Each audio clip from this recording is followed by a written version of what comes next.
Tenemos ya a nuestra compañera Ángeles Mariscal. Ella es editora de Chiapas Paralelo, este medio de comunicación que se edita en Chiapas, en Tuxtla Gutiérrez, y forma parte de la alianza de medios de la red de periodistas de a pie. Ángeles, bienvenida a Momentum. ¿Cómo estás? Publicas en Chiapas Paralelo y en pie de página una nota sobre la desigualdad y la forma como las comunidades o pueblos originarios en Chiapas han enfrentado esta pandemia de la COVID-19. ¿Cómo estás, Ángeles? Buenos días. Sí, ya. Bueno, pues buenos días al auditorio y gracias por la invitación a comentar este reportaje muy amplio que tiene que ver con el tema del alcance de la vacuna en las comunidades indígenas. Y bueno, ha sido notorio que entre los estados con menor índice de vacunación de cualquiera de los biológicos para combatir el COVID, pues Chiapas ha resaltado como uno de los que tienen más rezago. También es un hecho que el menor índice de vacunación se encuentra en las zonas rurales e indígenas. Y bueno, aquí lo que se ha planteado en el reportaje, en esta investigación, que si bien tiene su sede en una región específica de la zona celtal, es también lo mismo que ha pasado en el resto de las zonas indígenas. Entonces, ¿por qué la población indígena no se ha vacunado o no ha aceptado vacunarse? Las autoridades simplemente, el hecho es que no implementaron una campaña de información suficiente que permitiera a las personas que viven en estas regiones, la mayoría de las cuales hablan su propia lengua materna, que puede ser celtal, tzotzil, tojolabal, chol, principalmente, no han tenido una campaña de información. Tienen muchísimas dudas sobre el alcance de la pandemia en sí mismo y también dudas sobre el efecto de la vacuna. Entonces, si no ha habido una campaña de información, si incluso no ha habido un detalle y una sensibilización sobre todos estos temas, es muy difícil que la población acepte vacunarse. Eso por una parte. Entonces, aquí yo creo que lo que hay es una ausencia nuevamente del Estado que considere la idiosincrasia, que considere el contexto y que considere el idioma para poder orientar y para poder informar a la población. Repito, este reportaje a mí me pareció muy importante porque incluso cuando yo estaba entrevistando a las personas que hablan en esta región celtal, al final de cuentas ellas me terminaban preguntando qué sabía yo de la vacuna, qué efectos tenía, porque tienen una necesidad muy fuerte de saber qué está pasando y de saber cuáles son las reacciones, qué tipo de biológicos son, qué posibles efectos secundarios tienen. Es decir, a mí eso se me hizo sumamente revelador, que contrario a lo que se ha dicho de que no quieren porque tienen prejuicios, ¿no? Estos prejuicios quizá se deban a la falta de información y a la ausencia del Estado para hacérselos llegar, lo que tiene que ver con la pandemia. Y sobre todo también se me hace muy importante porque ha sido evidente, ¿no?, el impacto de la pandemia, el número de muertes que ha ocasionado, y sigue siendo muy impactante ver que en estas regiones han tenido que valerse por sí mismos a través de su medicina tradicional, a través de organizarse de manera independiente, a través de buscar ellos mismos médicos y especialistas que pudieran aportarles y ayudarles, la forma en que han sobrevivido, particularmente en esta región grande, Tzotzil, del municipio de Chilón, pues ellos tuvieron que buscar médicos solidarios y brigadas sanitarias de organizaciones independientes para que les explicaran qué estaba pasando y para que tomaran de alguna manera medidas, porque otra cosa muy reveladora que pasó acá es que desde el inicio de la pandemia se cerraron clínicas y entonces había no solo esta falta de información, sino esta ausencia de atención a la salud.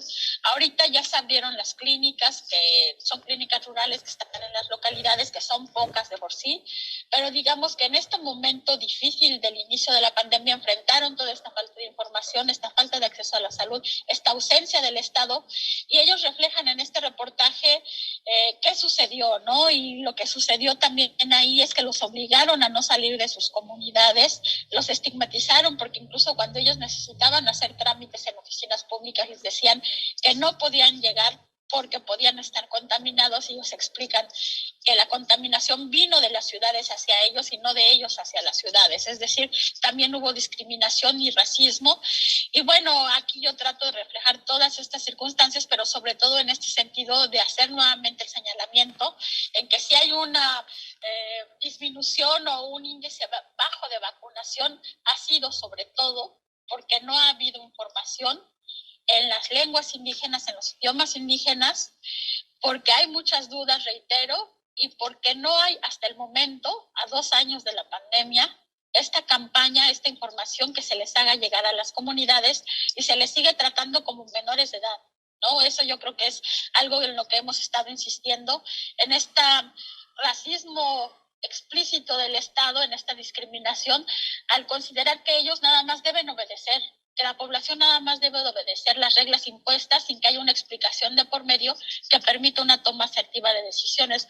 Entonces, pues yo invito a leer este reportaje, que a mí me parece muy revelador sobre qué está pasando en las comunidades rurales e indígenas de Chiapas en este marco de la pandemia, y que también los coloca pues en una situación de mayor desventaja en el tema del cuidado de la salud y de la vida.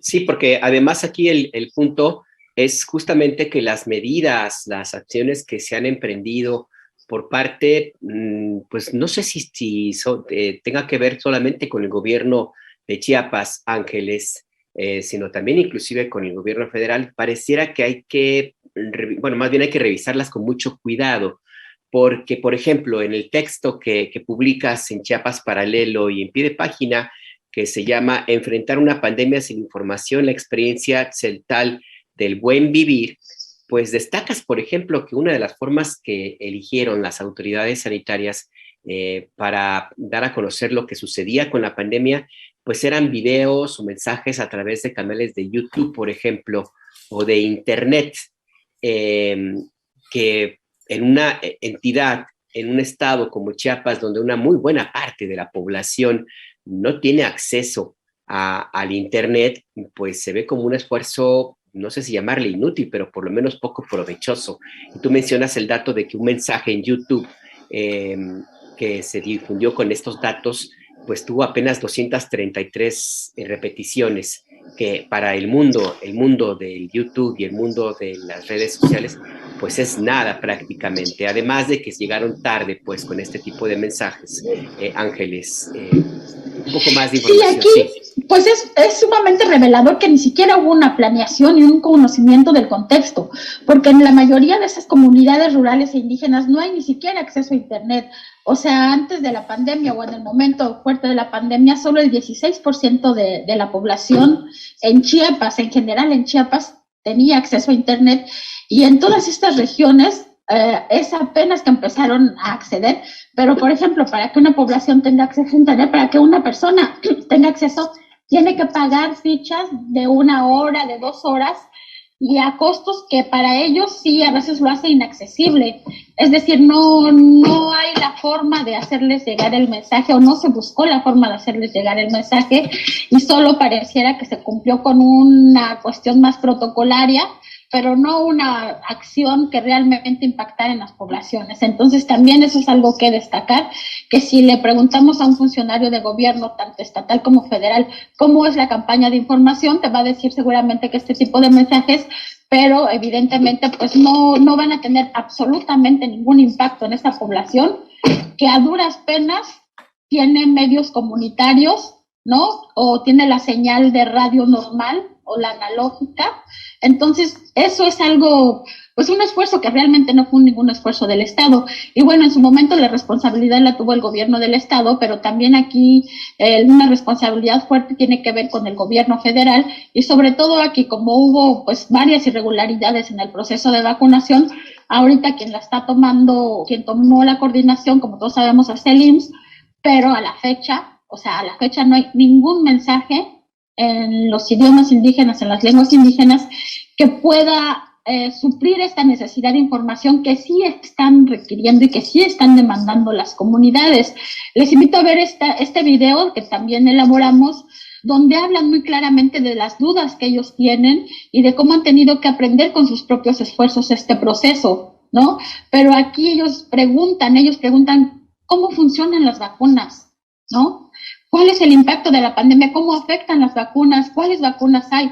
O sea, ellos y ellas, las personas de las comunidades, se están preguntando eso de manera muy clara, lo siguen preguntando porque hasta ahorita, repito, 2 años después, no hay una campaña de información efectiva que permita que avance la vacunación en estas regiones.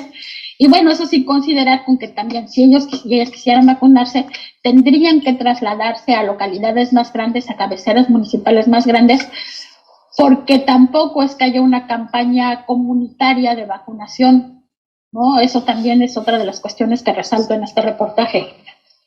Ya, oye, te pregunto ahí, Ángeles, habíamos hablado de este tema pues hace, yo creo que 1 año, no sé cuánto, que fue un tema relativamente recurrente, y el poder medir qué tanto afectaba esta infodemia de una cascada de mensajes vía WhatsApp en casi todas las comunidades indígenas, campañas así antivacunas o con las teorías de que pues en realidad querían exterminarlos a los pueblos indígenas y entonces invitaban a no vacunarse, etcétera. Eso sé que es difícil medir, pero no sé si tienes alguna valoración al respecto. Sí, lo que vimos es que esas campañas tenían que ver con movimientos políticos, con grupos políticos que las movieron en algunos lugares estratégicos donde había conflictividad política. Sin embargo, fueron escalando porque ante esta falta de información lo que sí subió fue la desinformación, ¿no? Y eran mensajes que se iban repitiendo de una en una, pero que con el tiempo también fueron perdiendo, o sea, fuerza. Estos mensajes ahorita, si me preguntas, y si le preguntas a la población, finalmente fueron perdiendo fuerza, o sea, esa infodemia fue de alguna manera bajando, pero no fue suplida con información verídica, oficial, científica, ¿no? Y sobre todo, pues en la medida que algunos conflictos se fueron aclarando, conflictos políticos, pues también bajó esta campaña de desinformación, aunque también en algunas comunidades, pues sí tienen letreros de prohibido fumigar o aquí no se va a vacunar contra el COVID, en fin, pero tienen que ver con eso, con ese vacío de información, ¿no? Más que decir fueron personas ignorantes que creyeron mitos, pues más bien son personas que necesitan información y que siguen necesitando información porque la pandemia sigue. Claro. Claro, y además en este reportaje que forma parte, por cierto, es la primera entrega de una serie que se llama COVID y Desigualdad de la Alianza de Medios, la Red de Periodistas de a pie. Tú mencionas algo que me parece también importante de destacar, Ángeles, la forma como las comunidades ante la falta no solo de información, sino también de apoyos, medicinas, respaldo, médicos, tuvieron que afrontar o han tenido que afrontar la pandemia a su manera. ¿Cómo es que la han sobrellevado, Ángeles? Sí, algo que hicieron fue organizarse para utilizar plantas medicinales que sí funcionan, aunque quizá no funcionan con la efectividad que pudiera ser un medicamento ya probado, ya depurado, pero finalmente lo que ellos tuvieron es que recurrir a sus conocimientos ancestrales sobre, por ejemplo, qué plantas les servían para abrir las vías respiratorias, ¿no? Que sí las hay. Y entonces de esa manera fueron organizándose incluso para crear estos brebajes y poderlos distribuir hacia el resto de las comunidades. Y fueron compartiendo esta información que, repito, que sí, a mí me ha tocado ver testimonios de personas que sí les ayudó a sobrevivir cuando ya estaban contagiadas. Y también, pues, hubo personas que por la gravedad o por cómo reaccionó su cuerpo ante el virus, pues no lograron con estos recursos que tenían a la mano y que siguen teniendo a la mano, que es su medicina tradicional, sobrevivir. Pero digamos que aquí también creo que lo rescatable es que muchas comunidades se organizaron por sí mismas, que recuperaron también este proceso organizativo que es muy valioso y que es muy reconocido y que a veces es también muy devaluado por parte de la población que quizá no conoce esta forma de organización y esta forma de recuperar estos conocimientos ancestrales. Y bueno, creo que eso también, dentro de las cosas positivas que pudo haber tenido la pandemia, pues es esta recopilación y este recogimiento de esos saberes que tienen y que sí les están funcionando en alguna medida. Ya. Pues Ángeles Mariscal, queremos agradecer que nos hayas tomado la llamada. Sabemos y se oye que andas en movimiento, como siempre. Así que te mandamos un fuerte y fraterno abrazo y seguimos al habla, mi querida Ángeles.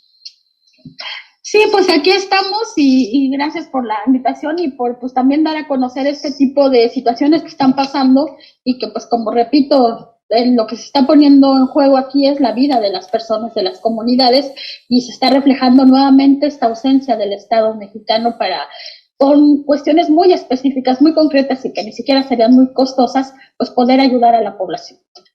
Así es justamente el punto central. Y en Chiapas, la evidencia de una ausencia del Estado está clara, está marcada. Gracias, Ángeles. Hasta luego, buenos días. Buenos días, gracias, Ángeles, un abrazo. Chao. Hasta luego.